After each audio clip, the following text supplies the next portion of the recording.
Hello everyone, जय भीम, नमो बुद्धाय, जोहार। कैसे आप लोग? आई होप आप अच्छे होंगे, शानदार, ज़बरदस्त। और आज की एपिसोड का हमारा टॉपिक है 23rd chapter number inhalation of caste, धर्मशास्त्र में संशोधन की आवश्यकता।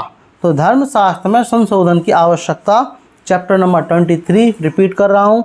बाबा साहब अम्बेडकर लिखते हैं, संभवतः कुछ लोग शायद यह ना समझ सके हों कि धर्म को निर्मूलन करने से मेरा क्या अभिप्राय है। तो यहाँ पर अभिप्राय का मतलब है कुछ लोगों की दृष्टि में यह विचार विद्रोही और कुछ की दृष्टि में क्रांतिकारी हो सकता है। तो बाबा साहब अम्बेडकर बोल रहे हैं कि संभवतः कुछ लोग शायद ये ना समझ सके हों कि धर्म के निर्मूलन का मेरा क्या आशा है, क्या मतलब है। तो कुछ की दृष्टि में विद्रोही, कुछ की दृष्टि में ये क्रांतिकारी हो सकता है, जो कि पिछली वीडियो हमने जैसा कि डिस्कस किया था डॉक्टर बाबा साहब अम्बेडकर का 22 चैप्टर नंबर काफ़ी ज़्यादा डिफरेंट था और थोड़ा सा कॉन्ट्रोवर्शियल भी हम कह सकते हैं आज के सिनेरियो में।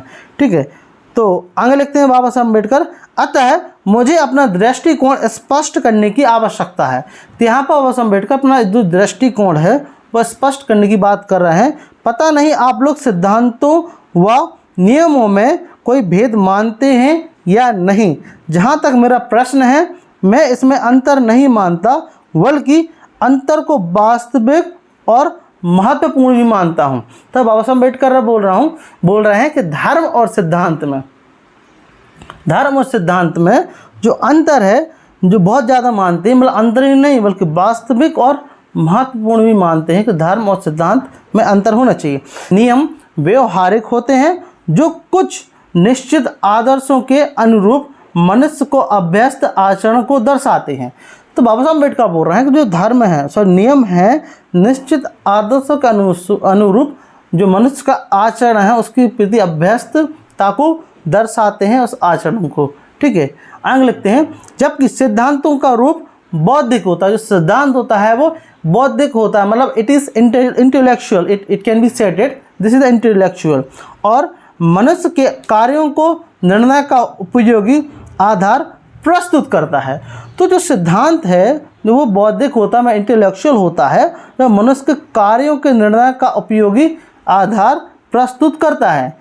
नियम मनुष्य को यह बताते हैं किस विधि से कार्य संपादित किया जाए, मतलब नियम ये बताता है किस विधि से, which types of method work can be done, मतलब उसको किया जाए, उसको इम्प्लीमेंट किया जाए, एग्जीक्यूट किया जाए एक प्रकार से।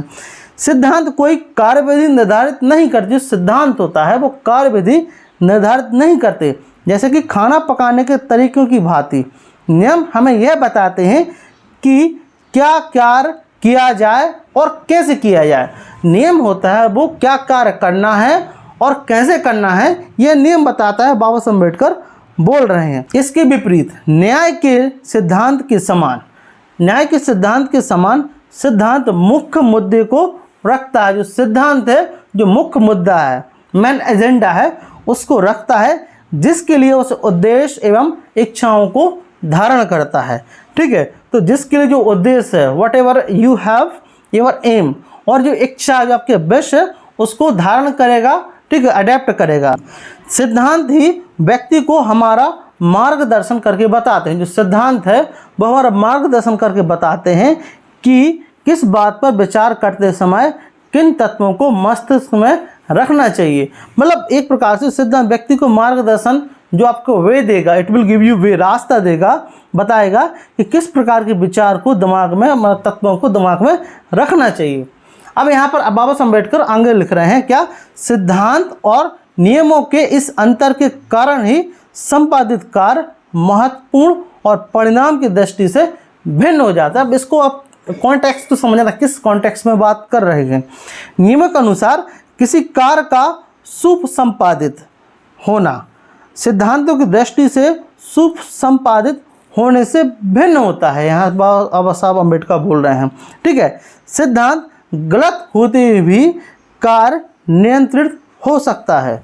बहुत सी धार्मिक क्रियाएं, अब बाबा साहब अम्बेडकर बोल रहे हैं, बहुत सी धार्मिक क्रियाएं अनावश्यक या त्रुटिपूर्ण दिखाई पड़ती हैं, फिर भी उत्तरदायित्व की दृष्टि से उसका महत्व हो सकता है। बाबा साहब अम्बेडकर बोल रहे हैं, अतः उत्तरदायित्व की दृष्टि से वह धार्मिक क्रिया सिद्धांत के अंतर्गत मानी जाएगी। यहाँ पर बाबा साहब अम्बेडकर बोल रहे हैं।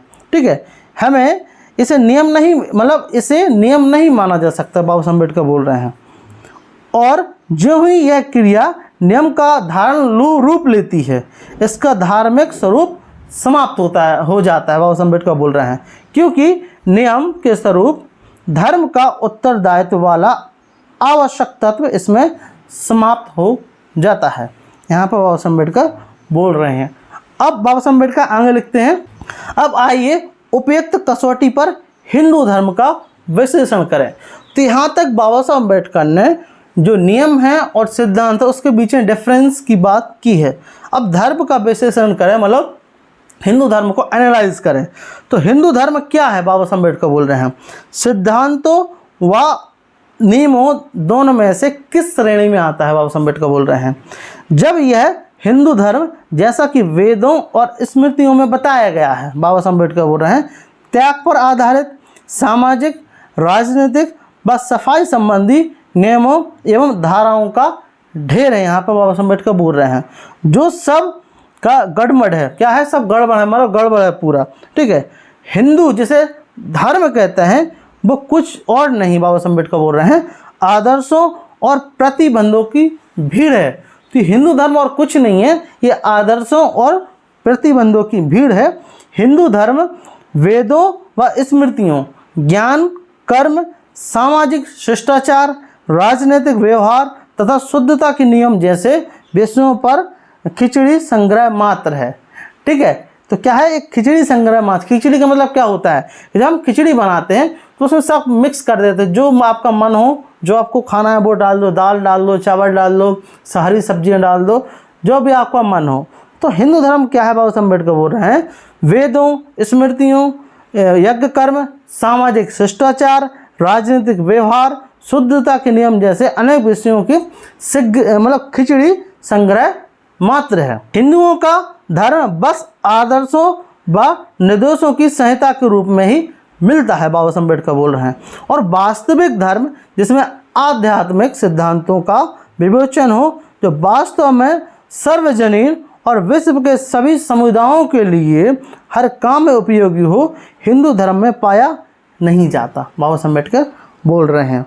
और यदि कुछ थोड़े से सिद्धांत पाए भी जाते हैं, अब यहाँ पर ध्यान रखने वाली बात है कि यहाँ पर कुछ थोड़े से सिद्धांत पाए भी जाते हैं तो हिंदुओं का जीवन में उनकी कोई महत्वपूर्ण भूमिका नहीं पाई जाती है।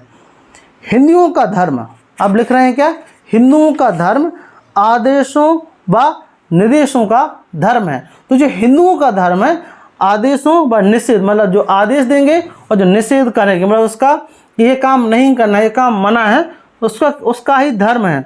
यह बात वेद व स्मृतियों में धर्म शब्द का प्रयोग तथा व्याख्याकारों द्वारा उसकी व्याख्या से स्पष्ट है।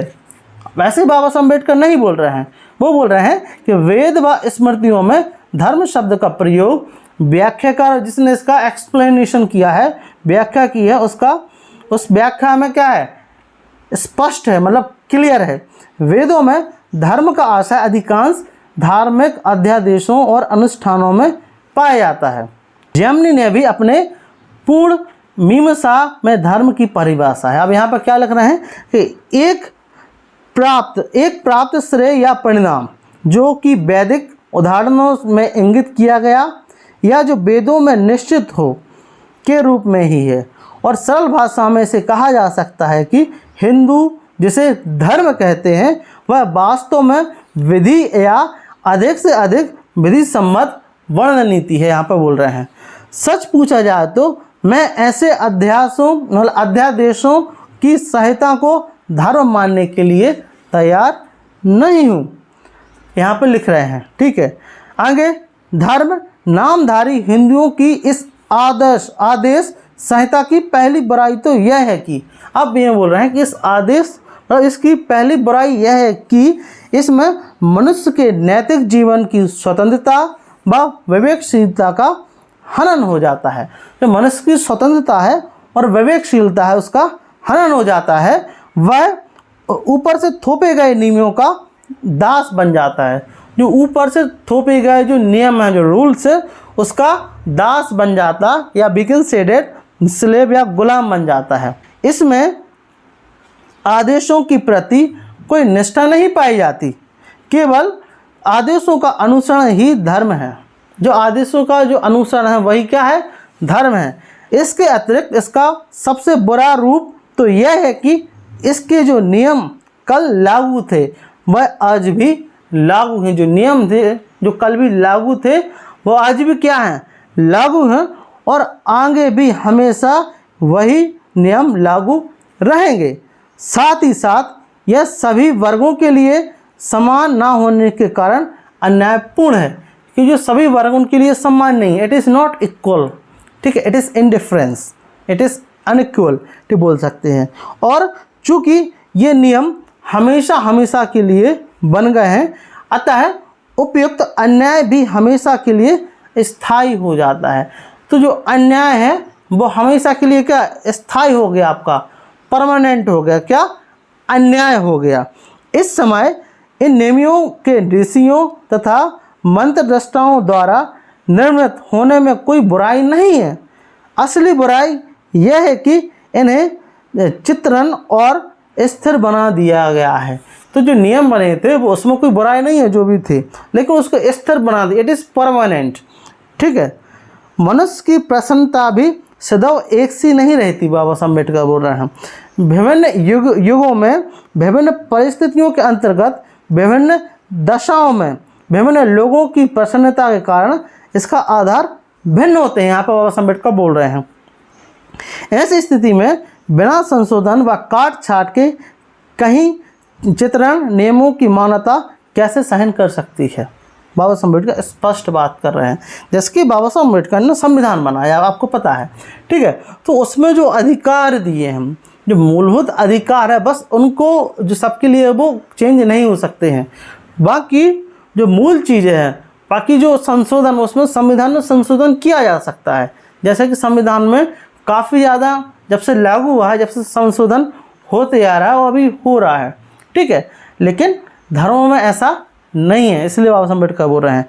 इसलिए मुझे कहने में कोई संकोच नहीं है कि ऐसे धर्म को समाप्त करना अनिवार्य है और इस कार्य में कोई अधर्म नहीं, तथा मैं अनुभव करता हूं कि आपका यह नैतिक कर्तव्य है। बाबा साहब अम्बेडकर बोल रहे हैं, क्या है, नैतिक कर्तव्य है। ऐसे लचर नियमों को धर्म नाम देने की भ्रामकता छाई हुई है, स्पष्ट बोल रहे हैं, ठीक है, उन्हें दूर करें।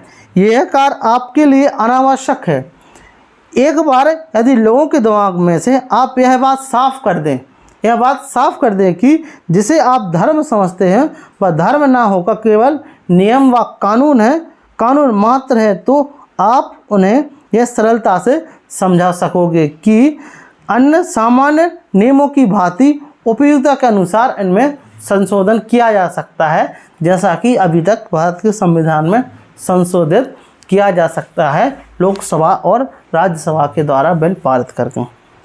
लेकिन ऐसा धर्म में नहीं होता, ठीक है। या कुछ को नष्ट किया जा सकता है, कुछ को खत्म किया जा सकता है, क्योंकि धर्म के प्रति लोगों की यही धारणा है कि वह अपरिवर्तनीय है, मतलब उसको परिवर्तन नहीं किया जा सकता, इट कांट बी चेंज्ड। जबकि कानून को लोग परिवर्तनशील मानते हैं कि जो आपको कानून जो लॉ हो उसको चेंज किया जा सकता, क्योंकि यदि आज जो कानून है वो पता चले कि आपको आज के कुछ सालों बाद वो काम कर नहीं रहे, ठीक है, तो हो सकता है जो पहले भी जो कानून चले आए हैं तो उनको ख़त्म किया गया कहीं न कहीं। अतः जब तक लोग शास्त्रीय आज्ञाओं को धर्म नहीं मानेंगे, जब तक लोग शास्त्रीय आज्ञाओं को धर्म मानते रहेंगे वे किसी परिवर्तन के लिए राजी नहीं होंगे। उन्हें धर्म ना कहकर वो नियम है, बाबा साहब अम्बेडकर बोल रहे हैं, लेकिन ज्यों ही वे समझ लेंगे कि उसका धर्म नहीं कानून है, कि तानाशाह और जीव शरण है, वे सहज परिवर्तन के लिए तैयार हो जाएंगे। तो जब लोग समझ जाएंगे कि धर्म नहीं है, इट इज़ द लॉ, एक कानून है, तो लोग परिवर्तन के लिए सहज हो जाएंगे, ऐसा बाबा साहब अम्बेडकर बोल रहे हैं। तो ये था हमारा chapter number 23 analysis of caste, जाति भेद का उच्छेद। यदि आपको वीडियो अच्छा लगा हो और मेरा एक्सप्लेनेशन करने का तरीका अच्छा लगा हो तो प्लीज़ इसको आप शेयर करें और आने वाली वीडियो के लिए आप इस चैनल को सब्सक्राइब करें। साथ ही साथ यदि आप कोई सजेशन देना चाहते हो तो प्लीज़ आप मुझे सजेशन ज़रूर दें, मैं सुधारने का प्रयास ज़रूर करूँगा। तो मिलते हैं फिर इसी प्रकार की नेक्स्ट वीडियो में। Thank you very much, thanks for watching. जय भीम, जय भारत, नमो बुद्धाय, जोहार।